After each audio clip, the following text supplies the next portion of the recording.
निराकुल होने के लिए जो कारणभूत द्वादशांग जिनवाणी है, वह द्वादशांग जिनवाणी साक्षात सर्वज्ञ देव के मुख से निकली हुई वाणी है। उस वाणी का कारण साक्षात आप्त परमेष्टि सर्वज्ञ परमेष्टि हैं, लेकिन वे सर्वज्ञ परमेष्टि कैसे होने चाहिए, इस बात का व्याख्यान चल रहा था कि वे परमेष्टि जिनके माध्यम से समस्त जीवों को कल्याण होने के लिए जो वाणी खिरनी है, जिसके माध्यम से धर्म का निरूपण होना है, जिसके माध्यम से क्या हमारे लिए हित है और क्या हमारे लिए अहित है, इस बात की जानकारी जिस व्यक्ति के माध्यम से मिलना है, वह व्यक्ति कैसे होना चाहिए। तो आचार्य गुणभद्र महाराज जी कहते हैं कि वह सर्वदोष रहित होना चाहिए। एक ऐसे भी मुनिराज हुए हैं, इसी पंचम काल में उनका जन्म हुआ है और कहते हैं कि वो इतने साहसी और श्रुत धुरंधर थे कि कई अन्य मतियों को उन्होंने शास्त्रार्थ में पराजित करके जिनेंद्र भगवान के अनेकांतमय सिद्धांत की जय जयकार करवाई है। जो यह जनता अनेकांतमय सिद्धांत को जानती नहीं थी, उनके बीच में अन्नमतियों से शास्त्रार करके इस अनेकांतमय शाद्वाद वाणी का रहस्य खोला और एक दो नहीं, पूरे के पूरे राज्यों को, वहां की जनता को उन्होंने मिथ्यात्व की गर्त से निकालकर सम्यक दर्शन की ओर प्रेरित किया है। कौन होंगे ऐसे आचार्य हैं? आचार्य समंत भद्र स्वामी, जिनका लिखा हुआ ग्रंथ पूज्य बड़े महाराज जी के मुख से आप प्रतिदिन रत्नकर्ण सावकाचार का स्वाध्याय सुन रहे हैं, कि वे एक ऐसे धुरंधर साहसी आचार्य थे कि वे कहते थे कि मैं श्रद्धान करने वाला भक्त हूं, पर मेरा आराध्य भी अद्वितीय होना चाहिए। उसका स्वरूप, उसका आचरण और उसकी वाणी अद्वितीय होना चाहिए। संसार में ऐसा कोई व्यक्ति नहीं होना चाहिए, क्योंकि मैं भी अद्वितीय श्रद्धा उस पर रख रहा हूं, इसलिए मेरा वह आराध्य भी अद्वितीय होना चाहिए। इस प्रकार का भाव रखकर उन्होंने एक ग्रंथ की रचना की, जिसे आप्त मीमांसा कहते हैं। आप्त की मीमांसा, जो द्वादशांग वाणी खिरती है वो आप्त के माध्यम से खिरती है, लेकिन आप्त कैसे होना चाहिए उनकी मीमांसा वहां की गई है, जिसे आप देवागम स्त्रोत के नाम से भी जानते हैं। वहां पर उन्होंने उस सर्वज्ञ की परीक्षा की है, और इसलिए की है कि वस्तुतः जो जिन दर्शन में सर्वज्ञ माने जाते हैं वे सार्वभौमिक और सर्वमान्य क्यों हैं, उनको सर्वदोष से रहित क्यों कहा गया है, और उनकी वाणी को ही प्रामाणिक क्यों माना गया है, इस बात का विवेचन करके लगभग 100 श्लोकों के माध्यम से उन्होंने एक न्याय और अनेकांत सिद्धांत के माध्यम से सर्वज्ञ की सिद्धि की है। बहुत ही विशद और विस्तृत ग्रंथ है, कठिन जरूर लगेगा, लेकिन इस प्रकार की उसने सिद्धि की है।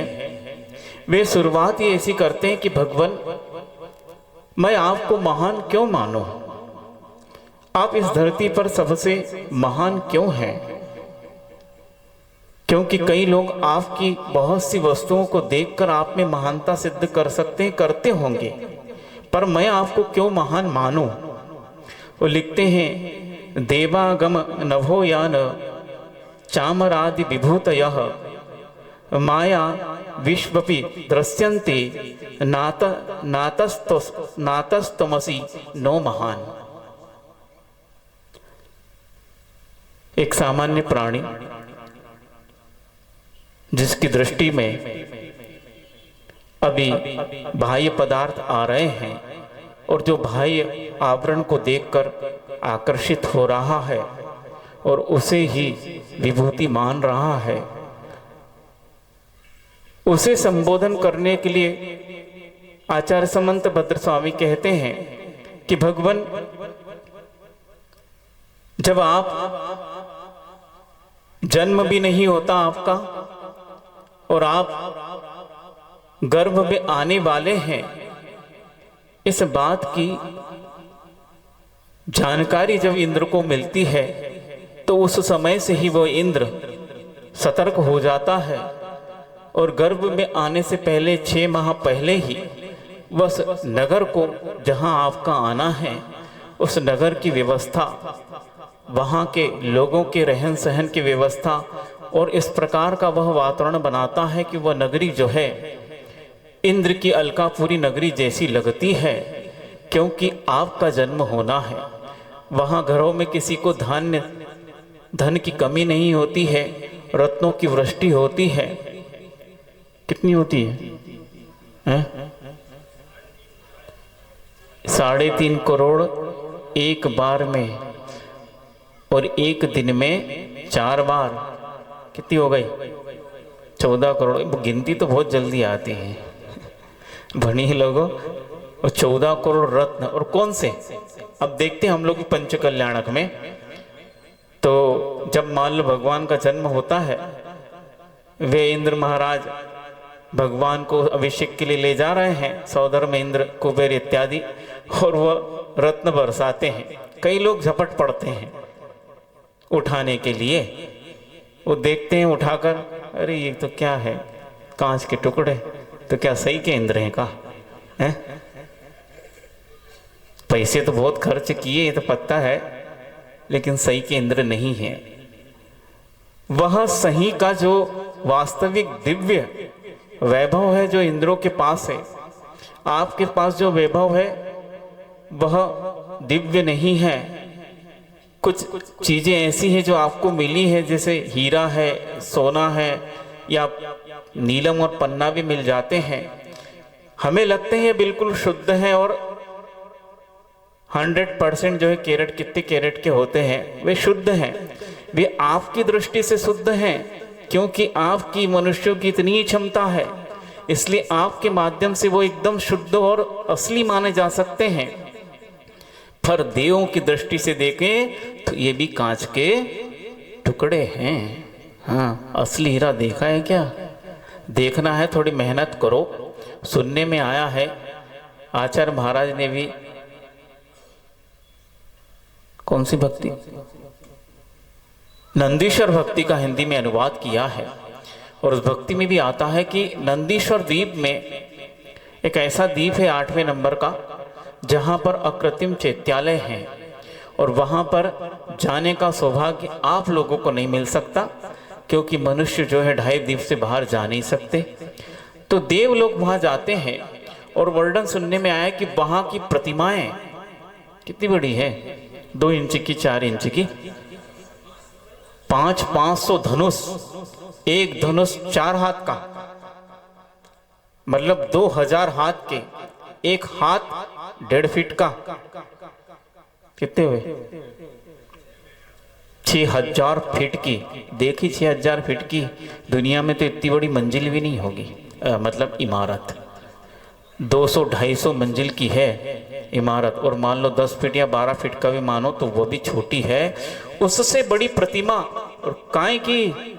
हीरे की, शुद्ध ठोस हीरे की। इतना बड़ा हीरा देख के तो पूरी दुनिया का कर्जा निपट जाए, और व्यक्ति जो है, सभी जो है बिना परिश्रम किए बैठकर खा सकते, कई पीढ़ियां पूरी दुनिया की खा सकती है ऐसी एक प्रतिमा, लेकिन उसका मूल्य आप ही लोग लगा सकते बनिया, क्योंकि दृष्टि उसे पर जाएगी। लेकिन ऐसी अलौकिक प्रतिमाएं, नीलम की, पन्ना की, हीरा की, माणिक्य की, सोना और चांदी तो बहुत छोटी बात है, ऐसे ऐसे दिव्य मणियों की प्रतिमाएं हैं, उसको देखकर आश्चर्य चकाचौंध हो जाते हैं। और देव मिथ्या दृष्टि भी जाते हैं तो देखते ही सम्यक दर्शन की भूमिका तत्काल बन जाती है। तो ऐसी ऐसी प्रतिमाएं हैं, ऐसे ऐसे दिव्य रत्न है। वो रत्न जो है यहाँ वह वेर बरसाता है भगवान, तो देखकर लोग आश्चर्यचकित होते हैं कि ये कौन व्यक्ति आ गया। और असंयम अवस्था में ही आपके पीछे लोग भक्तों की तरह, दीवानों की तरह लग जाते हैं। और उसके बाद जब आप दीक्षित होकर समस्त वैभव छोड़कर जब आप साधना के लिए निकलते हैं और तपस्या करके जब केवल ज्ञान प्राप्त करते हैं, तो तत्काल एक ऐसे अलौकिक समोसरण की रचना होती है जिसे देखकर व्यक्ति जो है सारी सुध-बुध भूल जाता है। और वहां पर आज तक उसने देवों का दर्शन नहीं किया था, लेकिन वहां जाकर वो ऐसे महान सौदर में इंद्र और बड़े बड़े 16 स्वर्ग तक के बड़े बड़े इंद्रों को देखता है और देखता है कि कैसे विमान के विमान आपके समोसरण में आ रहे हैं। देवागम नभो यान, आकाश मार्ग से यान के द्वारा जो देवों का आगमन हो रहा है, उसको देखकर व्यक्ति, अरे यही व्यक्ति महान है ना? होता ना ऐसा? ऐसी है? क्योंकि व्यक्ति की दृष्टि में बाह्य जो आवरण है वही उसे लगता है क्या कि यह महान है, यह श्रेष्ठ है, क्योंकि यह दूसरों के पास ऐसा वैभव नहीं है। इसलिए वहां बैठा व्यक्ति भी आपकी बाह्य समोसरण को, लक्ष्मी को देखकर प्रभावित हो रहा है, क्योंकि उसकी दृष्टि में ऐसा ही है, ऐसा ही व्यक्ति उसको महान मानता है। ये घटना याद आ रही, सुना दे, हालांकि व्यंग है लेकिन फिर भी अंग सहित है। एक व्यक्ति जो है बाजार से आना जाना करता है और पुण्य से कहो, पुरुषार्थ से कहो, उसके पास संपत्ति बहुत इकट्ठी हो गई है। पहले उसका रूप कुछ और था और आज कुछ और है। आता जाता है तो कई लोग उसको, सेठ जी नमस्कार, धन्य कुमार सेठ जी नमस्कार, कोई मुस्लिम है उसको सलाम, कोई और जाति का है वो अपनी अपनी जाति में, अपने अपने धर्म में जिस प्रकार अभिवादन करते हैं उस प्रकार कहते थे। वो कुछ बोलता नहीं था लेकिन कुछ बुदबुदा सा देता था। सब लोग सोचते हैं ये सेठ जी कहीं अहंकारी तो नहीं हो गए, हम लोग नमस्कार करते हैं ये कुछ उत्तर नहीं देते हैं लेकिन कुछ बुदबुदाते जरूर हैं, कहीं ऐसा तो नहीं गालियां वाली देते होंगे। तो एक व्यक्ति जो है उसने बहुत गौर से, वो हमेशा देखता था, उसको लगा अब पता ही करके रहना पड़ेगा, और बहुत करीब जाकर उस सेठ जी को नमस्कार कहता है। तो सेठ जी धीरे से बोलते हैं, जो रोज बोलते थे, कोई सुन नहीं पाता था, आज उसने सुन लिया, जाकर कह दूंगा। क्या सुना, क्या बोले? जाकर कह दूंगा। अब वो व्यक्ति आश्चर्यचकित, इनको हम नमस्कार कर रहे हैं, किसको जाके कहेंगे? हम तो इन्हीं को कह रहे थे, ये और किसको कहेंगे? तो व्यक्ति जो है बहुत आकुलित हो गया कि आखिर ये क्या मांझरा है। वो पूछता है, सेठ जी हम प्रतिदिन आपको नमस्कार, अभिवादन, प्रणाम करते हैं और आप कुछ बुदबुदाते थे, आज मैंने सुन लिया कि आप कहते मैं जाकर कह दूंगा, आखिर क्या बात है? वो सेठ जी कहते चलो, और वह अपने घर ले जाते हैं और एक अच्छा कमरा है जिस पर बहुत बड़े ताले लगे हैं। तो किस पे लगते बड़े बड़े ताले हैं? सब जानते ही हैं आप लोग हैं? जूते चप्पल की अलमारी पे हैं? क्या है? जूते चप्पल की अलमारी ताला लगाने की जरूरत नहीं है ना? हैं? या भोजनशाला पे ताला लगाओ, ऐसा नहीं है। वो जहाँ पर तिजोरी और माल रखा, ताला लगा था, खोलकर एक अंदर बड़ी तिजोरी रखी थी, उसको खोलते हैं और कहते हैं आज इतने लोगों ने आपको नमस्कार किया। वो पूछता है आखिर ये क्या बात है? तो वह सेठ जी कहते थे सुनो, इस नगर में मैं 50 वर्ष से रह रहा हूं और अभी अभी मेरे पास संपत्ति आई। इसके पहले मैं गरीब था, रोज परिश्रम करके अपना पेट पालता था, अपने परिवार का पेट पालता था। कई बार तो एक टाइम की रोटी में ही गुजारा हो जाता और कई बार तो फाके उपवास ही हो जाता था। लेकिन कोई व्यक्ति मुझे नमस्कार नहीं करता था, उल्टे धन्नो कहां जा रहा रे, अबे ए इधर आ, इस प्रकार संबोधन करके मेरा तिरस्कार करते थे। और जब संपत्ति आ गई तो धन कुमार सेठ हो गए और नमस्कार के योग्य हो गए। उस वक्त जब धन नहीं था तब भी मैं था, आज धन है तब भी मैं हूं, मुझ में कोई परिवर्तन नहीं आया। पर मुझे लगा ये नमस्कार किसको कह रहे हैं, तो मैं उनका नमस्कार उसको कह देता हूं। किसको? जो तिजोरी में रखी है। आपकी दृष्टि में नमस्करणी वही है, व्यक्ति की कोई कीमत नहीं है। इसीलिए वो जाकर उसको नमस्कार करता है कि भैया मुझे तो कहा ही नहीं है, तुमको कह रहे हैं इसलिए ले लो। मुझे कहते तो पहले भी कहते, नहीं नमस्कार करते, कम से कम तिरस्कार तो नहीं करते। लेकिन उस वक्त मेरा तिरस्कार हुआ है और आज अभिवादन हो रहा है, क्योंकि हमारी दृष्टि उस जड़ संपत्ति की ओर है। इसीलिए आचार्य समंत भद्र स्वामी यहाँ कह रहे हैं कि भगवान इस प्रकार के व्यक्ति भी आपके समोसरण में आकर आपकी यह बहिरंग लक्ष्मी को देखते हैं। ऐसे महान रिद्धि को धारण करने वाले देवों को भी वो देखते हैं और उनको देखकर ऐसी वैकृत शरीर को, सुंदर शरीर को जिसमें सप्त धातुएं नहीं है, ऐसे शरीर को, क्योंकि मनुष्य को यह शरीर सुलभ नहीं है, ऐसा शरीर जब वो साक्षात अपनी आंखों से देखते हैं तो उन्हें लगता है कि वस्तुतः आप महान हैं। क्योंकि ऐसे लोग भी आपके चरणों में आ रहे हैं तो वो आपको महान मान सकते हैं। मैं तो आपको महान मानता नहीं। क्या कह रहे हो? इस कारण तो नहीं मानता कि इनका आगमन हो रहा है तो मैं आपको महान मानूं, या आपके समोसरण में ना आपको गर्मी लगती न सर्दी लगती है। और समोसरण की यह विशेषता है, अतिशय कहिए कि वहां पर प्रति समय कोई भी ऋतु क्यों न हो, मंद मंद सुखद पवन बहती रहती है, सुगंधित पवन मंद मंद, जिससे व्यक्ति को एकदम संतोष का आनंद आता है। चाहे ठंडी हो, चाहे गर्मी हो, चाहे बरसात, इस समोसन में ठंडी गर्मी बरसात को असर ही नहीं होता है। ये विशेषता है। तो ऐसा सुखद वातावरण है, फिर भी वहां क्या है? यहाँ तो एक पंखा भी मुश्किल से मिला है, उसकी भी पंखुड़ियां आड़ी टेढ़ी हैं और आवाज और करता है।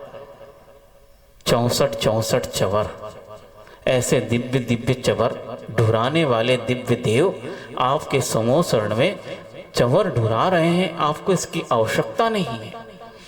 आपके पास ऐसा सिंहासन है, लेकिन फिर भी आप सिंहासन पर बैठे नहीं, 4 अंगुल ऊपर आपका आसन लगा हुआ है और उस समोसरण में आप विक्रिया नहीं कर रहे हैं, क्योंकि वहां कोई विक्रिया नहीं है। लेकिन फिर भी आपके एक नहीं, चारों दिशाओं में जहां से देखे वहां आपका मुख दिखता है। इस प्रकार का आपका अतिशय है, इसलिए भगवान आप महान नहीं हैं। चामरादि विभूत है, इस प्रकार का वैभव आपके पास है, लेकिन फिर भी इसलिए आप महान नहीं है। क्यों? क्योंकि माया विश्वपी, मायासु अपि अर्थात मायावी लोगों में भी यह स्थिति देखने को मिल जाती है। जो जादूगर होते हैं उनके यहाँ भी ये स्थिति देखने को मिल जाती है। देवों के यहाँ भी इस प्रकार का वैभव है। जो इंद्र होता है उनके पास बहुत से देव ऐसे होते हैं जो उनकी सेवा में लगे रहते हैं। कुछ देव ऐसे होते हैं जो स्वयं वाहन बनकर उनको पूरे स्वर्ग की अथवा नीचे यदि आ गए तो पूरे मध्यलोक की यात्रा करवाते हैं। उन विमानों पर बैठाकर विमान जो है वो स्वयं देव बन जाते हैं। और आपके पास जो भी ऐरावत इत्यादि हाथी, वो हाथी जो है तिर्यंच गति का प्राणी नहीं है, हैं? ये तो तिरंज खुश हो जाए कि देव स्वर्ग में जाने को मिल रहा है। कौन है वो स्वयं देव है। और विक्रिया से जो है, जो किल्विश जाति के, जो नीच जाति के देव होते हैं, अभियोग इत्यादि जाति के, वे स्वयं ऐरावत हाथी बनता है और उस पर इंद्र चढ़कर जा रहा है। तो इस प्रकार की विभूति तो देवों में भी होती है और जादूगर लोगों में भी होती है। एक अच्छी घटना याद आ रही, सुना दे, बीच बीच में उसको भी सुनते चलो कि तुम्हारी दृष्टि कैसी होती है। और हमारी भी ऐसी रहती थी, क्योंकि बचपन में तो सबका बचपन एक जैसा होता है। मेला लगता था जहाँ रहते थे, पूर्व अवस्था में बहुत बड़ा मेला लगता था, महीनों का लगता था। और वह मेला बताते हैं कि हिंदू और मुस्लिम की एकता के लिए था, क्योंकि जो पहाड़ी थी उस पहाड़ी पर मुसलमानों की प्रसिद्ध मज़ार थी, पूरे जिले के लोग आते थे। तो वहीं पर एक माता का, जिसको शीतला माता कहते हैं, मतलब नवदुर्गा में एक उनका नाम वो भी आता है, वहीं उनका मंदिर, मतलब एक ही पहाड़ी पर दोनों थे। और उन्हीं की एकता का प्रतीक करके वह मेला लगता था, प्रतिवर्ष लगता था और बहुत बड़ा लगता था, मतलब कई एकड़ों में लगता था। तो वहाँ पर सब मेला देखने तो जाते थे। सर्कस आता था, उस सर्कस में कई जानवर इत्यादि भी रहते थे और कुछ खिलाड़ी खेल दिखाने वाले रहते थे, और मनोरंजन करने के लिए एक जादूगर भी रहता था और वो जादू के माध्यम से सबको जादू दिखाया करता था। एक बार हमने भी वो जादू देखा, उस वक्त तो वो समझ में नहीं आई, बात पे बात समझ में आई कि उसने ऐसा जादू दिखाया कि अपने हाथों से, उस वक्त 1000 का नोट नहीं आया था, 2000 का तो वैसे ही नहीं आया होगा, 100 का नोट सबसे बड़ा था उस वक्त, 500 भी बाद में आए होंगे। तो उसने जो है अपने हाथ से ऐसे कर करके सबको पहले खाली हाथ दिखाया और कुछ मंत्र फूका, और ऐसे 100 के नोट ऐसे फराफर निकालते जा रहा है, और इतने निकाल दिए, 2 लाख रुपए निकाल दिए होंगे, फटाफट फटाफट दिखने में आ रहा। और सबको दिखाया वो नोट भी जो है असली था, ऐसा करके दिखाया। हम भी थे, देख रहे थे, और छोटे थे, ज़्यादा बड़े तो थे ही नहीं। सोचने लगी ये जादूगर कितना अमीर होगा, अपन तो जब पैसे चाहिए मांगने पड़ते हैं, पिताजी से पहले डांट खानी पड़ती है, और ज़्यादा हो तो पहले मार भी खानी पड़ती है, पर पैसे चाहिए तो खाना तो पड़ेगा। पहले कुछ, क्या बोलते वो, हाँ, कुछ पाने के लिए कुछ खोना पड़ता ना, तो सोटी पड़ती थी।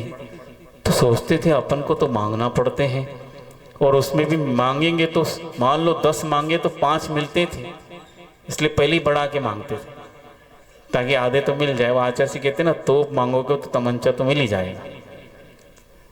तो ये व्यक्ति क्या है, कितना अमीर होगा, जब चाहो तब यूं किया कि नोट बाहर आ जाएंगे।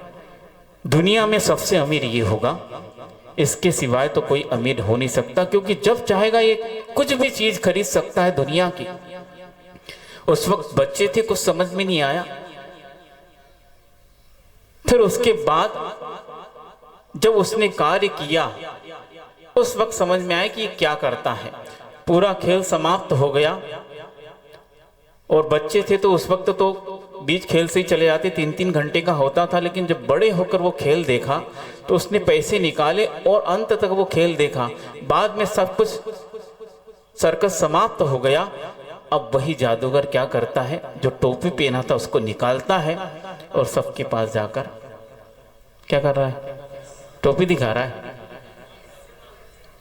अठन्नी, चवन्नी, दस्सी, पंजी जिसके पास वो देती, ये क्या है, या टोपी लेके क्यों जा रहा है, इसके पास तो इतना पैसा है फिर भी टोपी लेके क्यों जा रहा है।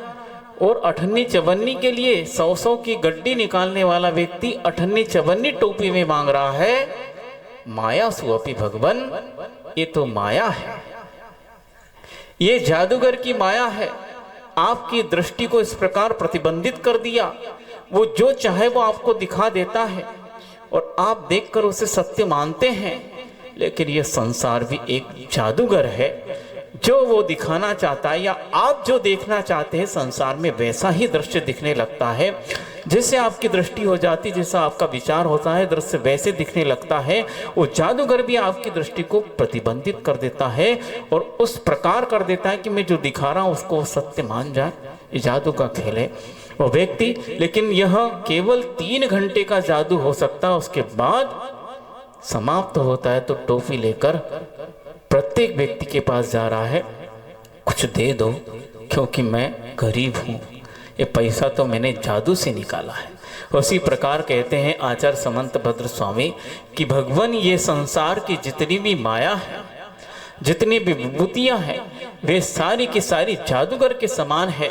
कुछ समय तक स्थिर लगती है लेकिन नष्ट होते ही व्यक्ति भीख मंगा जैसा भिखारी हो जाता है।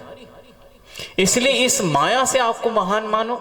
उस जादूगर को महान मानने वाले लिखते ना, महान जादूगर पीसी सरकार, क्या कुछ भी नाम आते ना, क्या महान जादूगर, क्या महानता है। और उसको महान किसने बनाया? मतलब जो जितना माया जारी करेगा संसार में वो इतना महान पद प्राप्त करेगा, है ना। जो मायाचारी करता है वही उसको शिरोमणि मानेंगे, क्योंकि माया से उसने दुनिया की दृष्टि बदली है। उसी प्रकार हम इस कसायों के माध्यम से अपनी दृष्टि को बदल देते हैं तो वस्तु भी हमें उस रूप प्रतिभासित होती है। हमारी दृष्टि में राग है तो सामने का रूप जो दिख रहा वो राग वर्धक दिखेगा।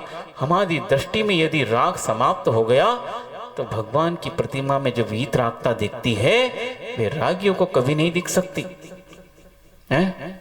वो वीतरागता देखने के लिए हमारी दृष्टि को भी हमें राग से हटाना पड़ेगा, अन्यथा उस नग्नत्व को देखकर भी विकार आता है।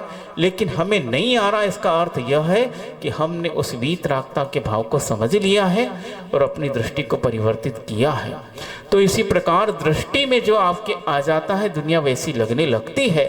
इसलिए भगवान ये तो सारी संसार की माया है और इस माया को यदि देखकर मैं आपको महान मानूं तो जब ये माया सिमटेगी आपकी महानता समाप्त हो जाएगी, फिर मैं किसकी भक्ति करूंगा। ये समोषण जब तक आप बैठे तब तक आप विहार करेंगे, समोषण भी विलीन। कहां गया? भगवान अकेले ही हैं। पीछे भक्त लोग जो मुनिराज है, गंधर्व परमेष्टि, वे विहार कर रहे हैं, लेकिन कोई देव नहीं है, कोई समोषण नहीं है। भगवान विहार कर रहे, कहाँ चला गया? तो यह केवल बाह्य लक्ष्मी है जो भगवान बैठते हैं। और उसके बाद जब योग निरोध का समय आता है तो सुनते हैं महीने महीने पहले भी समोषण का त्याग करके योग निरोध के लिए निकल जाते। उस वक्त उनके पास कोई भी ऐसा अतिशय नहीं दिखेगा। फिर भगवान अब आप महान नहीं हो, हैं? अब दूसरे व्यक्ति ढूंढेंगे जिनके पास देव आ रहे हैं। अब ये ऑर्डिनरी हो गए ना, हो ही गए। समोषण नहीं है उनके पास तो क्या करेंगे? ऑर्डिनरी होंगे। और जो सामान्य केवली जिनकी गंधकुटी है उनका समोषण भी नहीं है तो उनको क्या मानेंगे? इसलिए भगवान आप इसलिए महान नहीं हैं। एक रागी की दृष्टि में या मिथ्या दृष्टि की दृष्टि में भले ही ये बाह्य लक्ष्मी आती हो, वो उसको महान मानता हो, लेकिन एक ऐसा व्यक्ति जो वीतराग बनना चाहता है और वीतरागता की उपासना करना चाहता है, वो इन वस्तुओं को देखकर आपकी महानता को स्वीकार नहीं कर सकता, वो कभी नहीं करेगा। फिर आपकी महानता कैसे है? कोई कहता है उनका परम औदारिक शरीर हो गया है, जिस शरीर में सप्त धातुएं तो है लेकिन विकार उत्पन्न नहीं कर रहा है, जिस शरीर में मल और मूत्र नहीं होता है, ऐसा आपका दिव्य शरीर है। इस प्रकार का दिव्य शरीर औदारिक होकर भी किसी मनुष्य के पास नहीं है, केवल आपके पास है। कुछ भी आप खा ले, आपका निहार नहीं, पसीना नहीं, दुर्गंध इत्यादि शरीर में नहीं और सुगंधी और फूटती है, भौरे मंडराने लगते हैं। इस प्रकार का आपका दिव्य शरीर है भगवान, इसलिए आप महान हैं। तो यह शरीर तो, इससे उत्कृष्ट शरीर तो देवों में होता है।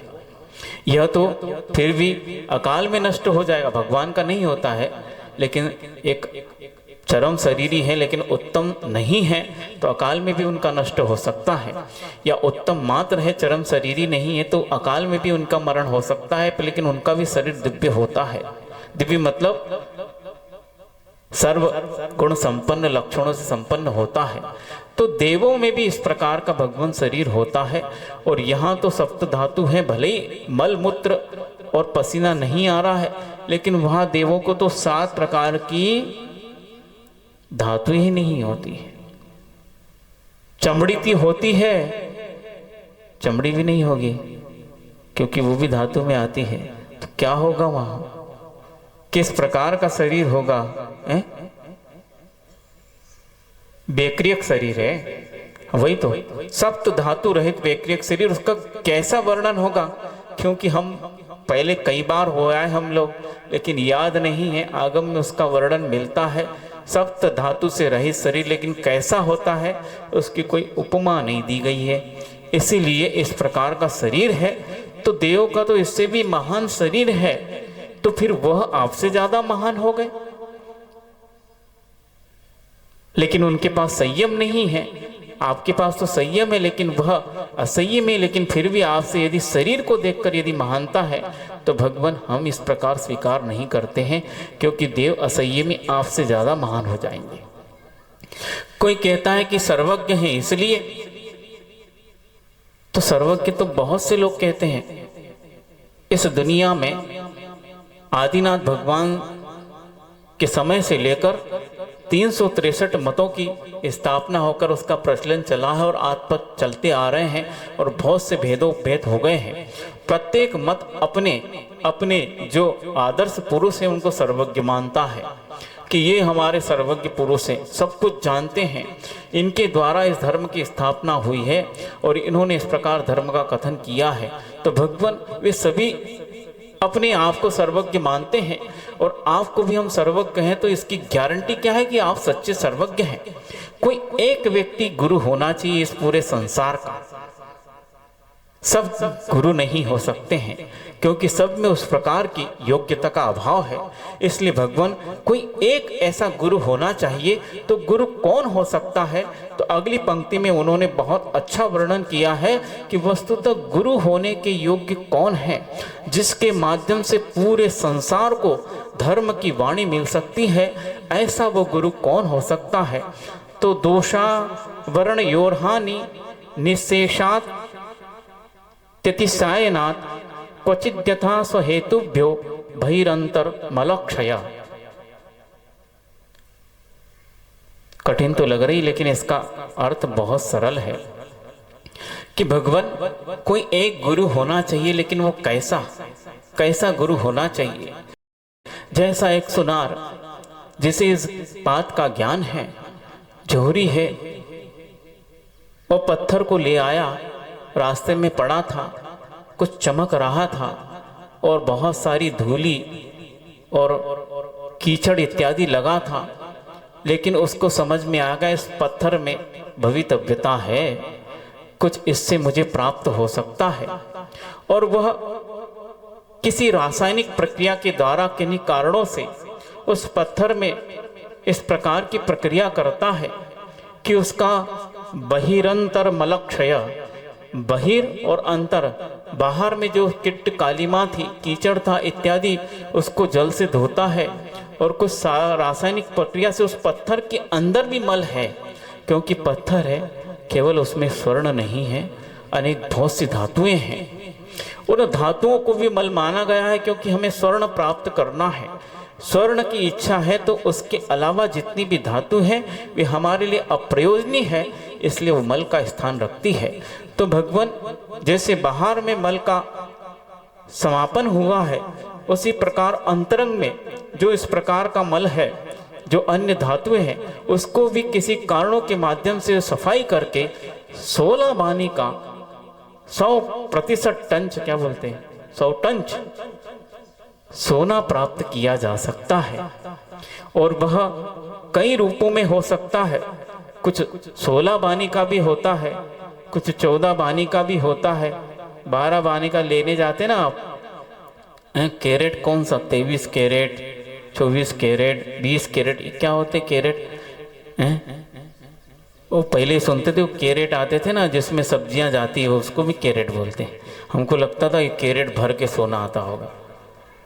कैरेट मतलब उसकी शुद्धता का ये मापदंड है। इस प्रकार के भी स्वर्ण मिलते, स्वर्ण शुद्ध है, लेकिन उसमें भी इस प्रकार का जो योग्यता है, किसी में शुद्धता की योग्यता कुछ अंशों में प्रकट हुई है, किसी में कुछ और ज्यादा अंशों में प्रकट हुई है, और किसी में संपूर्ण अंशों में शुद्धता प्रकट हो गई है।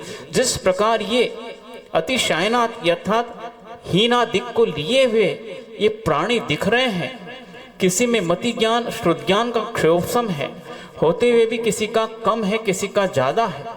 ज्यादा करते करते कोई श्रुत केवली भी बन गया है, लेकिन अभी उसे केवल ज्ञान नहीं हुआ है। श्रुत केवली तो बन गए, लेकिन अवधि ज्ञान और मनः परे ज्ञान का क्षयोपशम नहीं हुआ है। और किसी को अवधि और मनः परे ज्ञान का भी हो गया, लेकिन श्रुत केवली तो प्राप्त नहीं हुआ है।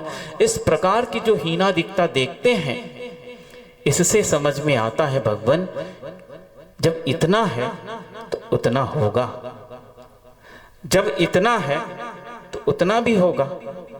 नहीं समझ में आ रहा है? आप लखपति बन सकते हो तो लखपति तक की सीमा है क्या? है? कितने बन सकते हो? करोड़पति। करोड़पति बन गए, वो खुश हो गया, भैया इससे भी आगे है। अरबपति, उससे भी आगे है। कितने हैं? कोई सीमा नहीं है। इसी प्रकार जब यह हीनादिकता दिख रही है, इसी प्रकार अपने अपने कारण हीनादिकता दिख रही है, वे अपने अपने कारणों से है कि जिसे मति ज्ञानावरण शुद्ध ज्ञानावरण का क्षयोपशम हो जाता है, तो इस प्रकार का ज्ञान प्राप्त करता है। जिसका पूर्ण रूप से क्षयोपशम होता है, वह पूर्ण रूप से शुद्ध को ज्ञान प्राप्त करता है। इस प्रकार की हीनादिकता दिख रही है, तो भगवान कोई प्राणी ऐसा भी होगा जिसे संपूर्ण ज्ञानावरण का क्षय हो जाएगा, तो उसे केवल ज्ञान की सिद्धि भी होगी, वह व्यक्ति सर्वज्ञ माना जाएगा। तो जिसमें दोष और आवरण की हानि हो गई है, दोष अर्थात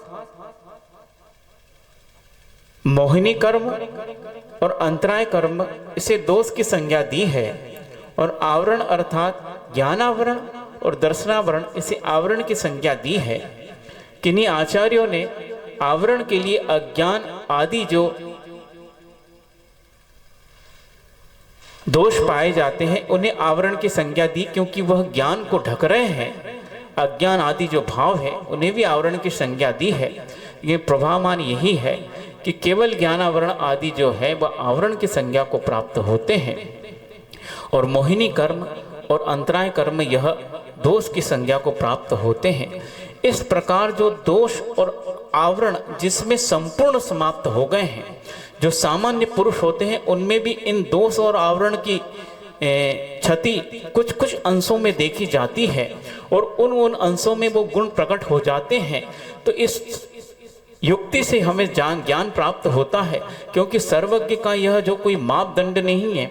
जैसे आपके यहाँ दूध आता है और उसको मापने का यंत्र है, इसमें कितना पानी और कितना दूध है, इस यंत्र से आप पता कर सकते हैं, लेकिन सर्वज्ञ को नापने का कोई यंत्र नहीं है भगवान।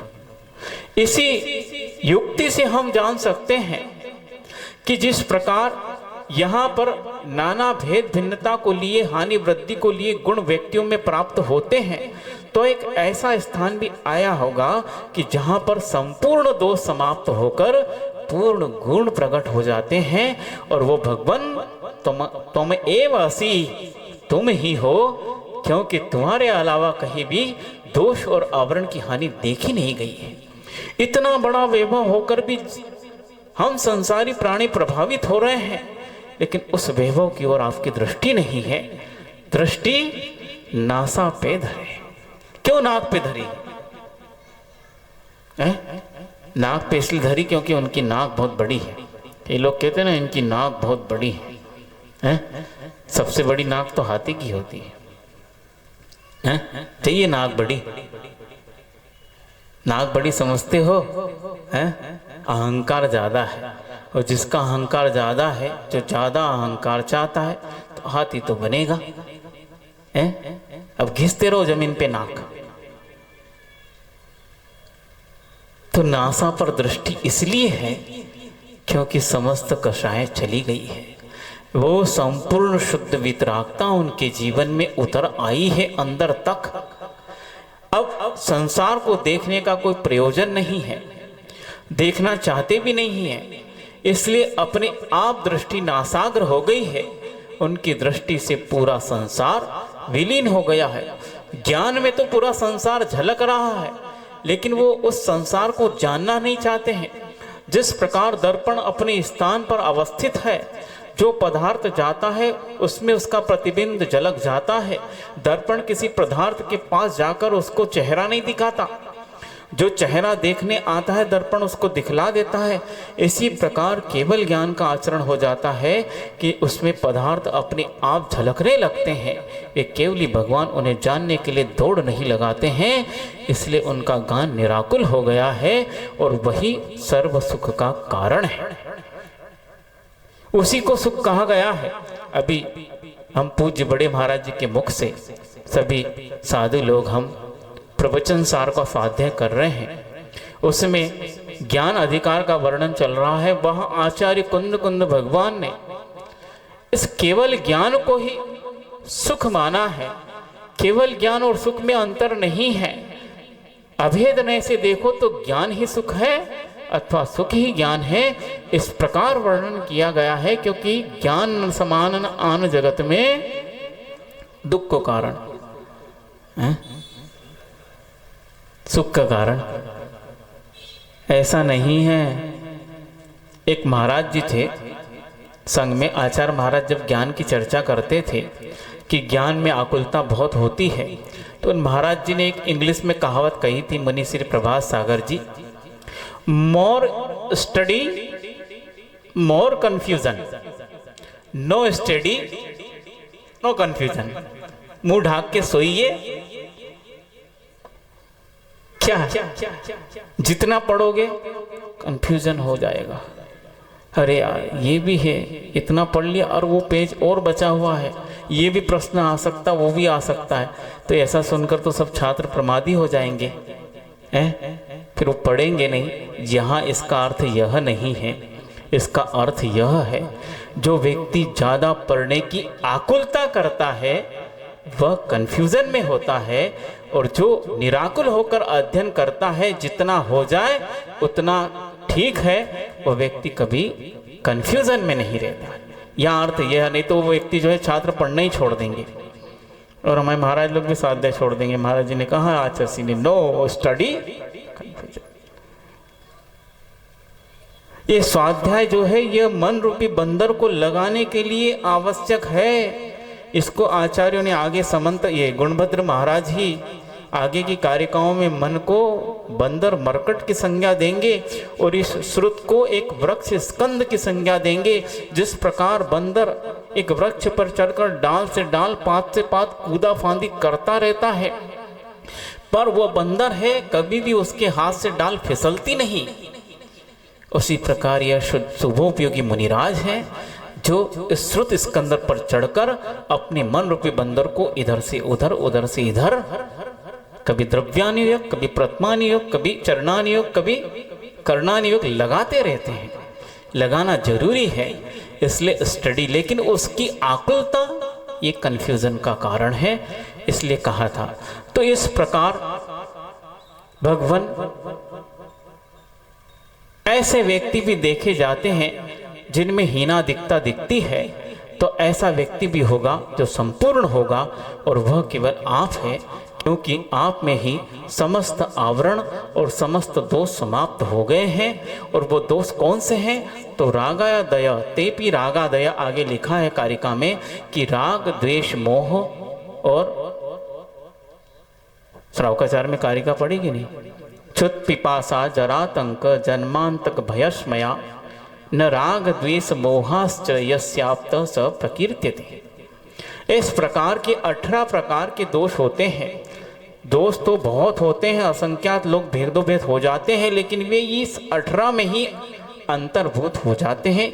इन 18 के अलावा कोई दोष आपको मिलेगा नहीं।